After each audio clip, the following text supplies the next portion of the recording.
following program contains scenes of violence. Viewer discretion is advised. Welcome to the RWT Podcast. Good morning, everybody. My name is Emir, Black Band Costello, and I'd like to welcome you to the RWT Podcast. It is a beautiful Thursday morning, and I'm here to say that there is a God. Perhaps even a wrestling God. Why would I say that? I don't know. Maybe because my kids have finally gone back to school. And if you're a parent, then you know that this is the most wonderful time of the year. House is a little bit quieter for, 6 to 7 hours a day. So, summer is officially over, and everybody's back in the swing of things, which is awesome. Everybody's back in business. And speaking of business, it is picking up around the WWE, which is amazing. But before we jump into what's happening currently, I wanted to play for you guys today part 2 of my interview with Brian Green. This was recorded maybe 2 or 3 weeks ago. The week before SummerSlam, I did a great interview with Brian Green, and I've already put up part 1 for you guys to listen to. And today, I am releasing for you part 2, so you guys can see just how amazing this interview was. Where the interview picks up at, Brian is just describing how he feels about the NXT crowd. And also an amazing conversation what he had with the former WWE wrestler, Taz. So let's go ahead and jump right into it. Enjoy part 2 of this interview. The NXT crowd is like, I'm sorry, they're getting on my nerves. I don't know if it's like I've been influenced by my man Taz, but the NXT crowd and Full Sail, oh my goodness, they just get a little ridiculous sometimes. What is it about the crowd? I get it. You get to, pay money for a ticket and go and voice and say what you want and do what you want. That's totally fine. But sometimes when they're doing their chants and singing their songs and stuff like that, it seems like they're more putting on a show for themselves rather than paying respect to the wrestlers. There was just not as serious, but back in the day, I don't know if it was Bo Dallas, I don't remember who it was, but they would legit, I think it was Eva Marie actually, they would turn their backs on her literally and just face the wall, and on the hard camera you'd see fans with their back to the ring, and I get it, you don't like Eva Marie, but I feel like that's taking it a little bit too far. Also, just watching them sometimes on TV and just seeing them dancing and just kind of interacting with each other and stuff like that, they're not really even focused on what's going on in the ring. It's just kind of they just want to make noise, and I don't know, sometimes I feel like it goes a little over the top sometimes. I don't really see it so much in the WWE crowds. You hear a "This is awesome" chant, and my number one chant that I hate the most is "This is wrestling." I get it. This is a really good match. This is wrestling. Yeah, F yeah, wrestling. But it just seems kind of redundant. It's you don't watch basketball and go, "This is basketball." Do you understand okay, so when they're chanting "This is wrestling," do you understand the origin behind that chant? No, I don't. I didn't know if it was just something someone said as a chant one day. Here's the thing. Okay. So, when I was growing up, I watched professional wrestling. Okay? What you watch today and what I watch today is sports entertainment. But because it's different eras, man. So the concept of kayfabe back then was that wrestling was all work, but nobody knew it. And even if people thought they knew it, nobody in the business was going to admit to it. So it was professional wrestling. It was presented as like an actual competition, amongst two people or three people or whatever. And then once, they decided, at some point there was a decision made by Vince McMahon that, you know what, let's not keep pretending this is not what it is. If, let's just get ahead of this and just say, you know what, yes, it's a show that we're putting on, it's an act, and we love to do this. So as to not look foolish, they stopped calling it pro wrestling and they began to call it sports entertainment. Because they don't want to make it seem like they're trying to put one over on you any longer by suggesting that this is an actual competition. But it went further than that. The announcers, okay, Jerry the King Lawler and good old JR Jim Ross at the time, and Michael Cole and these guys that were on the announce team were specifically told, we are no longer allowed to use the word wrestling. Period. This is all sports entertainment. Okay, so everything that was like had wrestling in the name, if it was on a piece of merchandise, if there was a show that they had that had the word wrestling, that all got changed, and you weren't allowed to use it anymore. But like let's say TNA was not on that movement, because here's what it comes down to. It was bigger than what I said it was, which was the whole, we're trying to be real about it now. It was more about the money, man, because Vince McMahon realized, I want to take this company public, but the problem is people look at wrestling as this trashy circus act because, there's blood and women are the women are treated like they're, like they're prostitutes. I mean, they're forced to do unspeakable things back in the Attitude Era. So he had to change the entire perception of professional wrestling.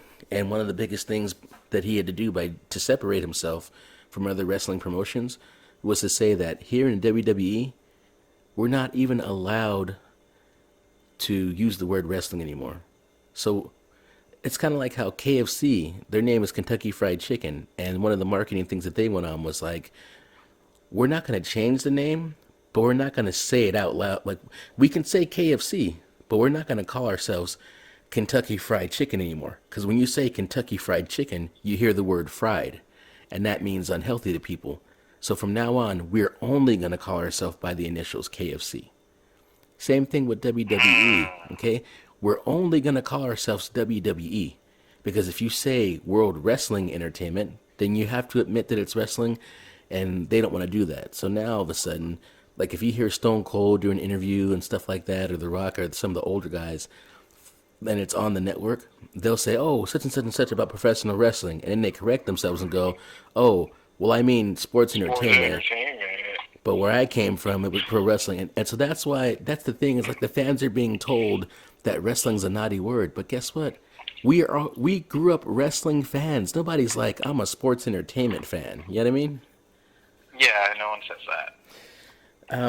The crowds, I think, was a great point that you brought up, man, because, sometimes, you've been to pay-per-views, you said, and you've been to live shows, Raw and stuff like that. Have you ever been in a crowd where, like, you felt like the match is really good, but, like, nobody was really giving out props or being vocal? It's kind of like they were just kind of, even sometimes when they chant this is boring and stuff like that, and like, to me, that's what I feel like, where it gets super disrespectful, Yeah,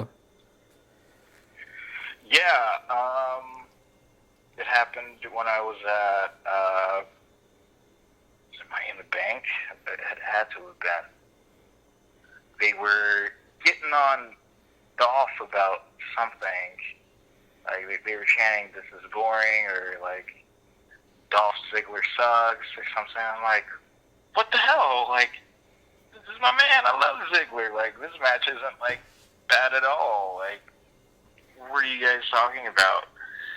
And, I was a little turned off by that. And, even when, Roman Reigns came out, he's not my favorite wrestler of all time, but just, like the "you can't wrestle" chants. Like, me and my buddy were looking around like, what do they mean this guy can't wrestle? This guy's a great wrestler. Like, we understand he's not the most popular guy, but this guy can wrestle. Like, it's such an unnecessary thing to chant. Yeah, I feel really bad. That bothers me. When they disrespect Roman Reigns, like certain wrestlers, you're right, the Eva Marie's and the Roman Reigns, the black sheeps of the crowd, they disrespect them to a level that it gets uncomfortable. And when you're a wrestling crowd, it's tough to find that sweet spot between, there are certain cities that are known for great crowds, like the London crowd. The London crowd is always so much fun, man. They chant, but they keep it respectful, and they're interactive, and they always give really big pops for all the wrestlers when they come out, and it's super cool, But the smaller crowds, and this is going back to, you mentioned Taz, so he comes from ECW, and similar to how NXT is filmed every week at Full Sail University, ECW was filmed every week, in Philadelphia, and so it was a small, intimate crowd, and they were used to chanting whatever they wanted, but that was such a big element of the show, the crowd interaction, where back in the day, they used to, like, if a guy had a cup of beer, the wrestler would take the beer out of the guy's hand, drink some of it, and spit it in his opponent's face, and then give the beer back to the guy, and the guy would continue to drink the beer. Awesome.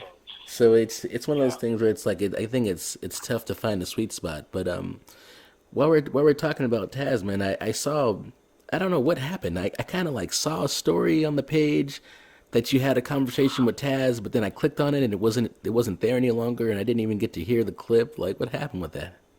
Oh, okay. I actually just re-uploaded a video. It's like a 5-minute clip. So Taz has a morning show, Monday through Friday, and he talks about wrestling and sports and just everything going on, but mainly he talks about wrestling. And people can call in and ask about, his ECW days. They can ask about his WWE days, any behind-the-scenes questions you might have about commentary or what it was like working with Vince and stuff like that. And he tells some pretty interesting stories sometimes. It's really worth a listen.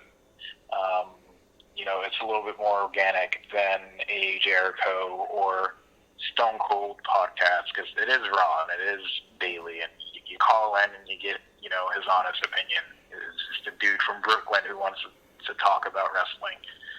And so I was up one morning and I called in and I actually got through. I didn't think I'd get through.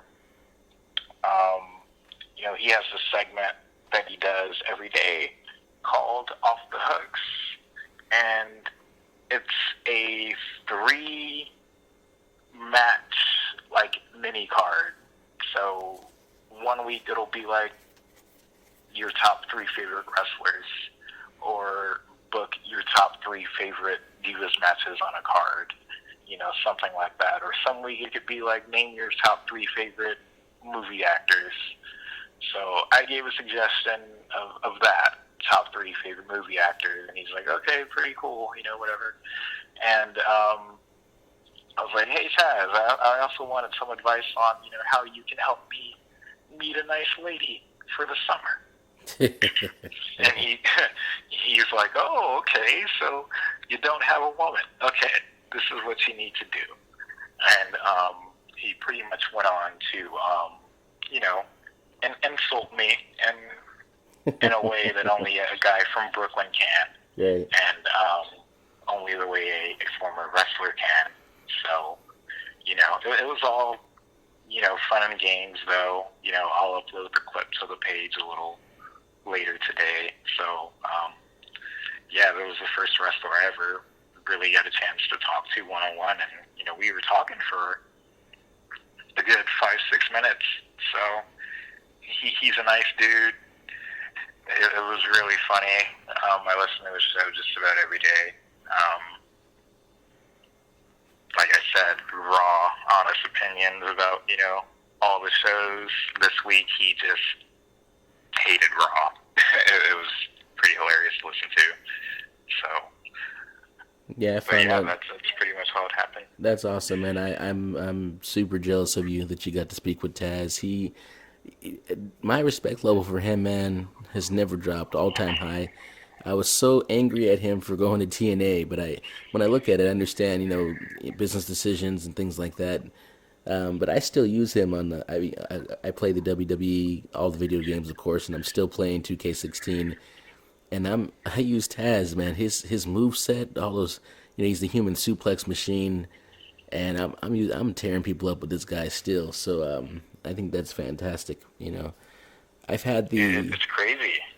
I've had the chance to meet the Miz and get autographs from him and his tag team partner at the time, who now goes by the name Johnny Mundo, but back then he was John Morrison. Oh, Mr. Morrison. Right, when they were tag champs, I met them. I have a picture with, let's see,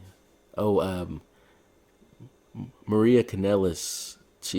Last I checked, she was in TNA, but she used to be in WWE, and she did a Playboy shoot, and I went out and met her and got a picture with her and got her autograph. You lucky son of a gun. Oh, man, I'm telling you, she was something to see, man. I'll post a picture when I have a chance of some of that stuff. That was pretty cool.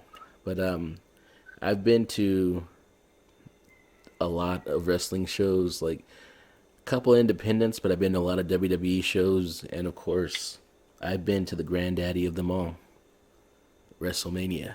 Oh, very cool. Okay, and not I'll just be there one day. I was at the WrestleMania. You ready for this? I was at WrestleMania 26 when Shawn Michaels fought his last match against The Undertaker in Phoenix, Arizona. Oh, man, I would have been bawling like a baby.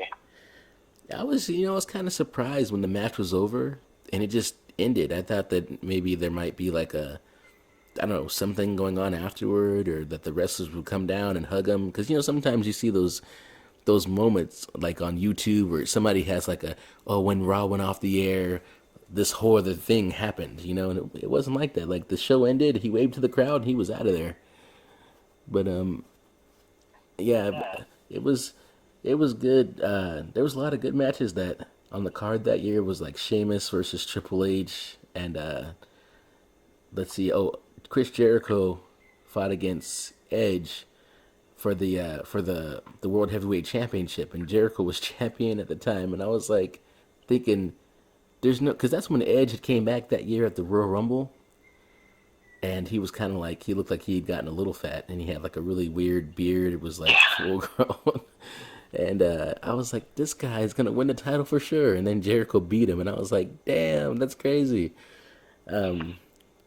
But yeah, it was pretty interesting being at WrestleMania, man. It was the set and the ambiance and just traveling there from Long Beach. It was all pretty amazing, man. I really enjoyed it.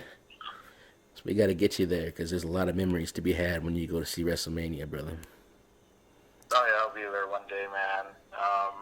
I was trying to get to Raw about this past week. Didn't get to make the cut, sadly, but as soon as they'll come around for, I think they're coming around for Rumble in January.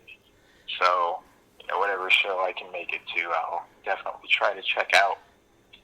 So, gotta go, man. It's wrestling. Exactly, right? I think the next show I'm trying to make it to is, we're lucky enough to find that they're going to be, obviously, bringing the Royal Rumble to Los Angeles for the next several years. The same way how we used to have SummerSlam. Yeah, good. So I gotta, I'm a hefty guy. I'm on the heavier side. I gotta make sure I lose some weight so I can buy me a ticket. And I went to a Ducks game last year sometime, and I had quite a fun time trying to get into that seat. And I was like, oh no, can't go back to one of these things. It was interesting. It made the whole game really difficult to watch. I was like crammed into my seat, and I couldn't get up and go get concessions or anything, and I was sitting in the front. I had a really good seat. Oh, man, I'm sorry. It's okay. There's guys like you who can't put weight on, and there's guys like me who can't keep weight off. But we all have our struggles. But going back to the cruiserweights, man. You know, you mentioned Zack Sabre Jr. I wrote down some notes on him. When I watched his match, he reminded me of Dean Malenko because to me he was, you know, Dean Malenko's nickname was the man of 1,000 holds. When I watched Zack Sabre Jr., that's what he reminded me of. It was like, this guy's got every hold in the book he's trying to pull out in one match, you know? Yeah, he was all over the place, and, you know, just seeing this guy, and, you know, his little profile, like, tail of the tape image they had, you know, he looks smaller than me. Like, I was like, geez, how is this guy gonna, like, do anything? Like, what sort of offense is this guy gonna mount? And, yeah, he did have a lot of Dean Malenko-esque, you know, counters, and just the way, you know, he would kind of take his time and grab a hand or a leg and think about, okay, well, if I twist him this way, you know, I can maybe get into this variation of this move, or if I take his arm and do it this way, you know, I'll get into this move. You know, you could really kind of see the man thinking, you know, while he was in the ring, and it felt a little bit more authentic. Felt like I was watching an amateur wrestling match instead of, you know, a televised professional wrestling match in the WWE. It was a bit surreal. Exactly. And then let's, real quick, another guy I made a note on while watching round one of the Cruiserweight Classic was Rick Swann. You remember Rick Swann? He was, I love this dude. This guy. I never seen him before, but he comes, I mean, he's dancing the whole time. He's gyrating in your face. And then you're thinking, oh, this guy's going to be a joke. And then he comes out and puts on the most fantastic match I've ever seen. Yeah, I think he's signed. He's had a couple matches in NXT before this whole tournament was even announced. They brought him in to have a match with Finn Balor back when Balor was the champ in NXT, just, you know, for a regular televised match. They had an excellent match, Finn Balor and this guy. And they had a special before the tournament started. It was called the Bracketology Special. And they did a nice piece on Rich Swann. You know, this guy is like maybe, he's like 2 years older than I. And they were talking about how he lost both of his parents at a young age, you know, and he used wrestling to kind of get out of, you know, how terrible his life could have been, you know, after losing both of his parents and, you know, growing up in Baltimore and poverty and stuff like that. So just to hear his story and to hear how the WWE really used his authentic background to help you learn something about him, it makes his athleticism and how incredible his match was, it makes that mean so much more, because I can relate to everything this guy has been through. So I want to see this guy go deep in the tournament, and he pulled off a standing 450 splash. Like, he pulled his opponent to the corner. I thought he was going to jump on the top rope. You know, he said, I don't need a turnbuckle. And he jumped like he was jumping on a trampoline. He was jumping on the mat. He did a 450. It was absolutely incredible. I don't know how anyone can do that, but, you know, that shows what wrestling can do, you know, for your life. You know, he took it and made it something that is going to elevate his life and, you know, absolutely his career. So I want to see that guy go far as he can. Me too. Rich Swann all the way for me, buddy. Yeah, you know what's so funny? Okay, so there are people who are not athletic enough to do a 450 from the top rope, and that's what a lot more time to get those revolutions in. And like you said, this guy, he jumps up twice on the mat and then hits a standing 450, and I'm like, that didn't just happen. There's no way that just happened. And also when he did he had his opponent up on the turnbuckle, and he did like a standing jump and like did the Hurricane Rana. You know what I'm talking about? Yeah. I was like, what the heck? This guy is this is not a human being. This is a Martian. And and all the dancing, like the Lionel Richie-esque song they gave the guy, all the charisma, the crowd loves this guy, and, the wrestling just makes them love the guy, 10 times over. I think he has a match with Johnny Wrestling in the second round. I think it's him and Gargano in the second round, if I'm not mistaken. That sounds like a good matchup. That makes me sad. Okay, yeah, okay, it sounds like a good matchup, except for when you think about Johnny Wrestling, it's like, is just Johnny Wrestling just going to get to go over because he's Johnny Wrestling? Because Rick Swann, my goodness, he needs to, well, first of all, as it is, there's not enough, I don't want to be this guy, but I'm also not going to pretend like it doesn't matter to me.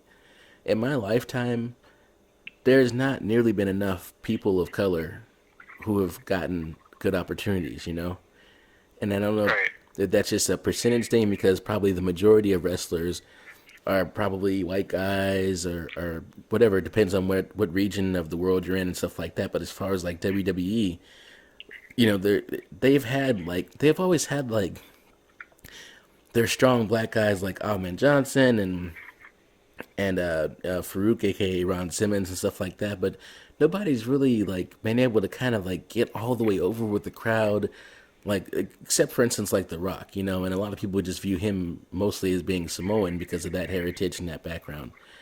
And so when I see a guy like Rick Swann, I'm like, I don't really like his hair that much. He kind of looks weird to me. But he makes me smile because of his charisma and his dancing, and then he backs it up in the ring with his abilities. Oh man, Jesus, I would love to see that. He's got that Kendrick Lamar hairstyle going on. Yeah, I think. I don't know. My second favorite match, which we already touched on, was Johnny Wrestling versus Tomas Ciampa. But my number one favorite match, and I just want to get your opinion on this one, was the British gentleman Jack Gallagher versus Fabian Aichner. Oh, dude, that was kind of a sleeper. No one knew anything about any of these guys, but it looked like such a mismatch. This dude with his, he had like a petite little like body, and he had like circus tent tights on and a curled mustache. Like, who is this guy? Like, what the hell is he doing? But he's the third vaudevillain. Yeah, they could use a little help. Right. But they had a great match. Aichner, I'm blanking a little bit right now on any like highlights and specifics of the match, but I do remember ranking that match as the best match on the episode it was on. Wish I could blanking on it. The thing about so Aichner, he is a cruiserweight, but he's got a little bit more meat to him. So he fights like a brawler, man. Like he was doing a lot of like really powerful moves. He was like as JR would describe, a slobber knocker. But what was great was the gentleman Jack Gallagher. Remember that little turn that he did in the beginning of the match? He just like really smoothly reversed that arm lock. Like it was like so smooth. I was like, look at this motherfucker. I like this guy. I remember him doing like it was like a leg lock. I think Aichner was more standing or doubled over, and Gallagher did some sort of leg lock, and he contorted the upper half of his body, and he sent the guy over. I need to go back and rewatch this match. But definitely worth the rewatch. I do remember this is one of the matches that said, "Oh man, these cruiserweights with their mat wrestling or their technical wrestling mixed in with someone who's more of a brawler or more of a powerhouse, you can see a combination of a lot of different styles that you typically wouldn't see on the main roster. Not to talk down on any of the guys up there, but if you put together a match like Cesaro and Sheamus, I don't know if you can really differentiate, the two wrestlers, their styles too much. But there's a lot of different styles in this tournament. I think that you can put any number of these guys together and get, a different outcome in a match. So I really don't want them to bring these guys up and isolate them within the cruiserweight division, because someone like a Cesaro or a Sheamus could work with one of these smaller guys and really use, their small frame to toss them around and make a move look brutal. And these guys are so technically sound, and, they work great, they sell great, they could really help contribute to, a good match, some fresh matches that I think we need up on the main roster. I really think we need to get more towards telling stories in the ring and not depending on general manager storylines and stuff like that to make matches matter. I think Cruiserweight Classic, you try to shape your main roster or get them in this direction, and I think we'll truly be in a new era. Yeah, I agree with you. And also, it goes back to your comment on that chant of "This is wrestling." Another reason why the crowd chants that is because they turn on Monday Night Raw, and it is a snore fest. I mean, it's the booking is terrible right now, and you look at the show and you just think, this sucks. But then, as you have alluded to in your comments, you turn on the Cruiserweight Classic, and without any backstory or anything like that, you just take two guys with great styles. They go out there and they put on a match, and I'm telling you, any of the matches that I've seen on the Cruiserweight Classic are easily, head and shoulders above the entertainment level that Raw has brought in years. You know what I mean? So when the crowd is chanting, "This is wrestling," they're saying, how is it possible that both shows are WWE shows, but the main show you can't even watch and see this kind of entertainment? That shouldn't be a thing, No, it shouldn't be at all. And I don't know what's going to take. But, oh gosh, I think I heard last night someone say that Vince McMahon wasn't at the most recent set of Raw and SmackDown taping, so people are like, that's probably why it kind of sucked, because he wasn't there to really produce it. Possibly. I don't know. I heard that Vince never really misses any sort of television tapings or anything. But whatever the case may be, we shouldn't depend on, oh God, I'm going to sound so disrespectful when I say this, but Vince has been around the block.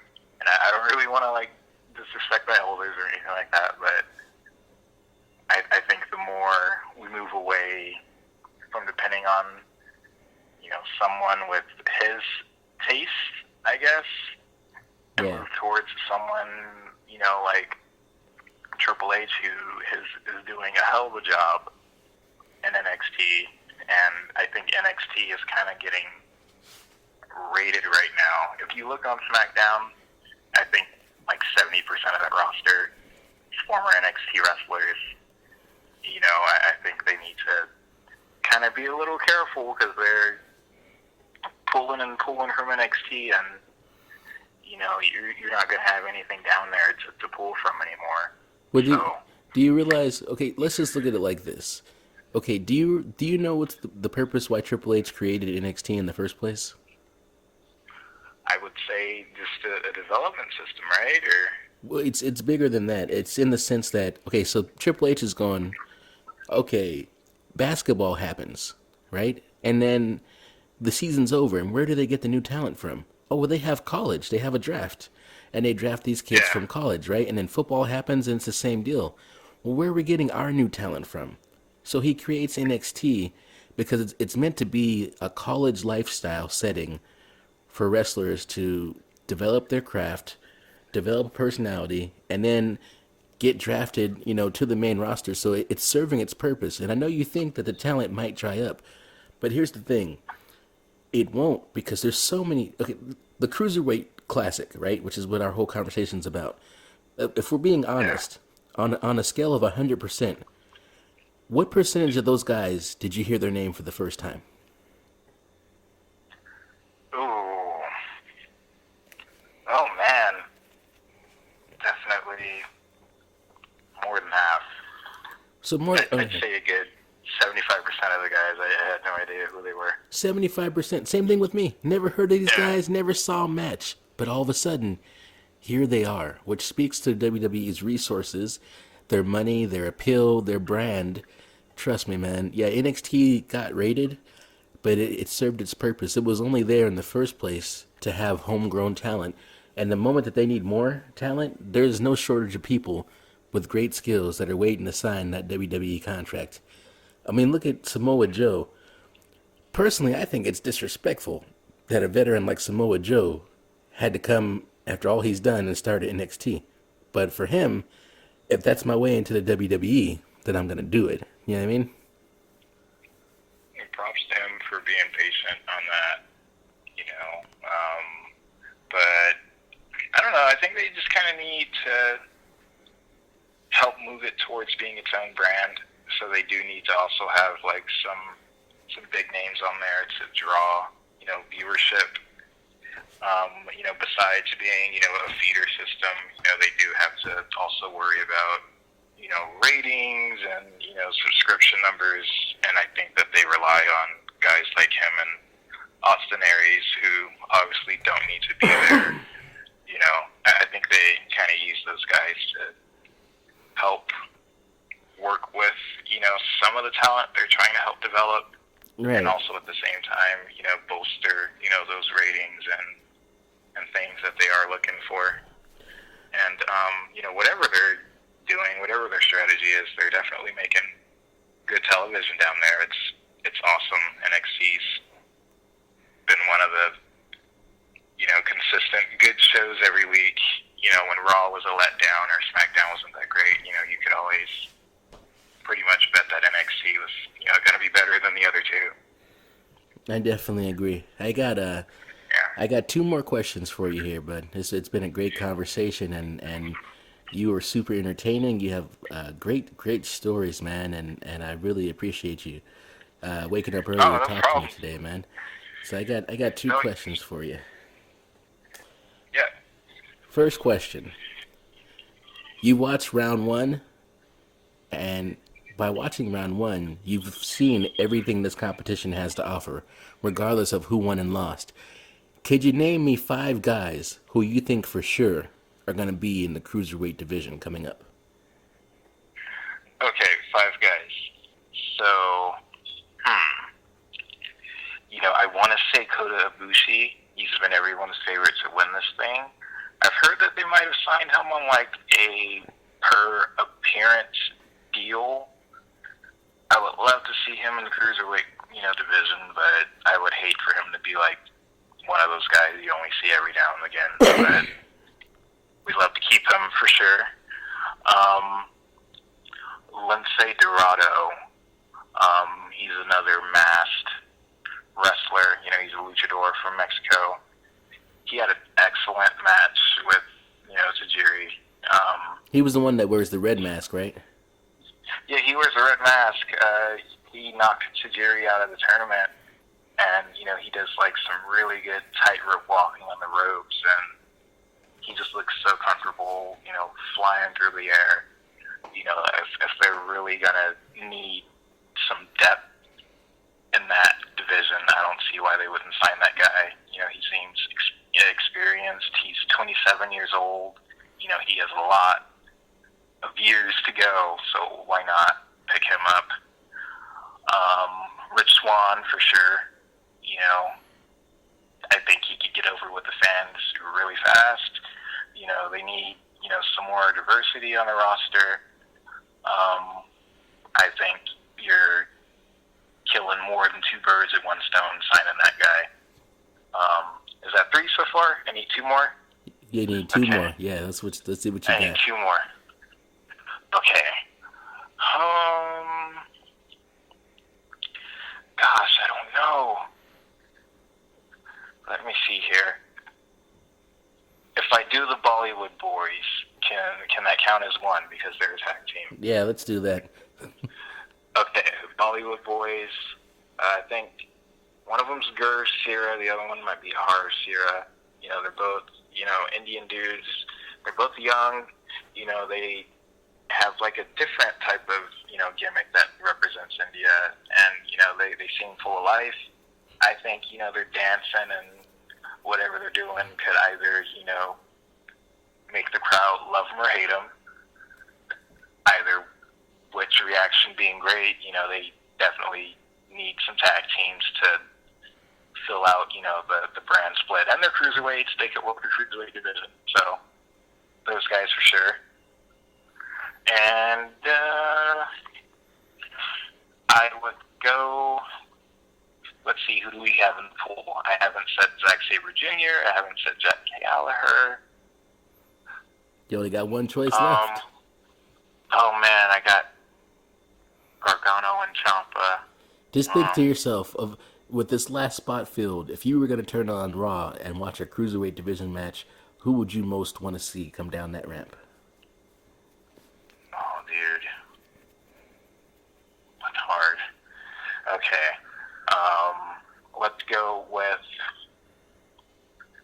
It's going to be weird. I'm going to, kick myself in the butt. I'm going to go with Jack Gallagher. He's a weird dude. I think that some people would like the guy. I think that, the vaudevillains are quickly getting forgotten. If they have a mouthpiece like him that kind of stands out, maybe that could help reinvigorate what they so desperately are missing right now. And, he can stand on his own. The guy can work great with a lot of the other wrestlers up there. He can get flung around like nobody's business, and also, use his skills to kind of put on a good show to fight back. So I'm going to say that guy. I didn't want to bust out the list and cheat and look at what my choices were. He just kind of came to mind, so I'm going to go with him. I love that guy. He was, so far, he's been my favorite in the tournament. And here's the last question for you. This might be equally as difficult. It doesn't have to be somebody that you named in that top 5 there, but if you had to guess who was going to be crowned the first new cruiserweight champion of the WWE, who do you think they're going to put the strap on? Who's going to lead the division into the new era? All right. Part of me would even think it wouldn't even be someone in this tournament. It could be someone they already have over there. I heard some people say that they might give the belt to Finn Balor, cruiserweight champion on Raw. I don't know if the winner of the tournament's going to be crowned cruiserweight champion. I saw that they had some medals that had the cruiserweight champion, the cruiserweight classic logo on it. I don't know if they're doing a bronze medal, silver medal, gold medal type of deal. But the winner of the tournament, is that what you're kind of looking for? I'm looking for when they it could be also the winner of the tournament, like you said, we don't know, but when it comes down to this guy, we got the cruiserweight belt, it's fresh off the presses, and this is the guy who's gonna walk out as our cruiserweight champion. I think Kota Ibushi. That's the biggest name they got coming out of this thing. Familiar face, familiar name. The only thing, I might have stepped in it. He doesn't speak English. They can't really put him on Raw with subtitles and stuff like that. I don't know how that would really work. That's something that they're doing for the tournament. I don't really know if they would have the patience to do that on, network television. They've seen it get tough with Asuka trying to do promos with Bayley and Nakamura, Shinsuke Nakamura. He did a podcast with Chris Jericho, and Chris Jericho really had to carry the whole thing because his English was so limited, Yeah, he had to, kind of slow down and kind of focus on, buzzwords to kind of get him to understand, the meaning of, the sentence. And, for the most part, I could understand Nakamura. I kind of had to to listen a little harder, but no problem here. But there are going to be that ignorant group of folks who you gotta learn the language, So yeah, there I don't know if might be a couple haters, a couple haters. Yeah. Ladies and gentlemen, Gosh, I would go with him. Brian Green, thank you so much, man, for joining me on the show this morning. I really appreciate your time, brother. Oh, absolutely. Anytime you need someone to bounce some thoughts of and hear some opinions from, I'm always here to give you what I got. So thank you for having me. Hope you have a good day. I hope this was worth the length of it all.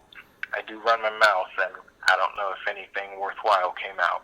So I would say it works out for you. It was all fantastic, and I definitely want to have you on the show again coming up in the future. Except for next time, since you also write a review for NXT each week, the next time I have you on the show, I would like to discuss, more in depth everything about NXT and get what I feel is your expert opinion on that whole operation. Okay. All right. Yeah, we got one more episode, and then next Saturday we got NXT Brooklyn. NXT title on the line. We got the women's title on the line. All the titles are on the line, and some also good matches besides that. Would love to go over that after it's all over, or see what you guys think about it as well. So, absolutely. All right, perfect. So by the time we get to that conversation, there will be plenty to discuss. Brian Green, one more time, thank you so much, man. You have a great rest of your day. Hey, no problem. All right. Thanks for having me. Have a good one. All right, bye, brother. Okay. Ladies and gentlemen, I hope you enjoyed part 2 of my interview with Brian Green. I thought it was amazing. He has a lot of wrestling knowledge, and he is definitely very passionate about wrestling overall, whether that is WWE or what's happening on the independent circuits. I wonder who I'm going to interview next. I don't know. There's a lot of new people to the page. There's a lot of great activity, and I definitely appreciate everybody that's getting involved and posting things, and seems like we're having a good old time on the RWT page. So I guess I'm going to reach out to some folks and see who I can get on the RWT podcast next. And as for me, I got to go to work now. So I'm going to get on down the road. Enjoy your day.